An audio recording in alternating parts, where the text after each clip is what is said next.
वैसे तो ग्रामर है, हर क्लास में जो है वो इम्पोर्टेंट है, हर क्लास में आती है, लेकिन स्पेशली ये टॉपिक जो है वो सेकंड ईयर में आता है। अब इसमें हमारे पास जो है ना फर्स्ट पे दिया हुआ है कि एडजेक्टिव में मुवाजना या मुकाबला हम जिन्स अशिया के दरमियान होना चाहिए। जैसे मैंने अभी डिस्कस किया था कि जब हम कंपैरिजन कर रहे होते हैं तो उसमें नंबर और जेंडर को देखा जाता है कि वो सेम होना चाहिए, तब हम उसका जो कंपैरिजन करते हैं। अगर ऐसा नहीं किया हुआ तो वो क्या होगा, गलत होगा। फॉर एग्जाम्पल, अब यहाँ पे मैंने दो जो है वो कैटेगरीज दी हैं, एक इनकरेक्ट में और एक करेक्ट में। गलती उसमें क्या है उसको नॉमिनेट किया, उसकी करेक्शन क्या है उसको भी नॉमिनेट किया हुआ है। जैसे my shirt is like Khalid. अब इसमें देखा जाए तो माई शर्ट ये एक चीज है और खालिद ये एक शख्स है, तो चीज और शख्स हम जिन्स तो नहीं हुए, ठीक है, ये दोनों डिफरेंट हो गए।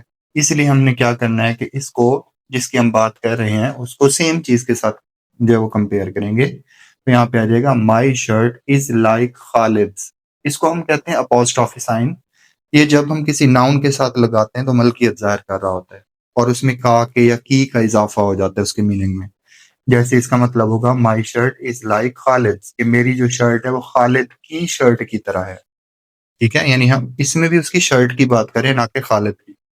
इसमें हम खालिद की बात कर रहे थे क्योंकि अपोस्ट्रोफ साइन नहीं था, तो ये करेक्ट है, ये इनकरेक्ट है।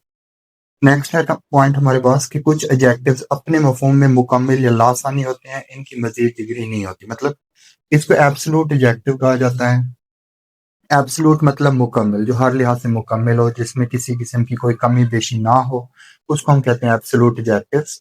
और इसमें हमने ये करना होता है कि इसका हम कंपैरिजन नहीं करते। जैसे कि हम डेड की बात करें तो कोई शख्स अगर मर गया किसी हादसे में, खुदा ना खास्ता, या फिर वैसे ही जनरली, ठीक है, या किसी भी सूरत में, तो जब वो मर गया तो उसके बाद की जो स्टेट है उसमें हम कंपैरिजन नहीं कर सकते। हम ये नहीं कह सकते कि उससे ज्यादा मरा हुआ है या कम मरा हुआ है, तो ज्यादा या कम मरा हुआ नहीं होता।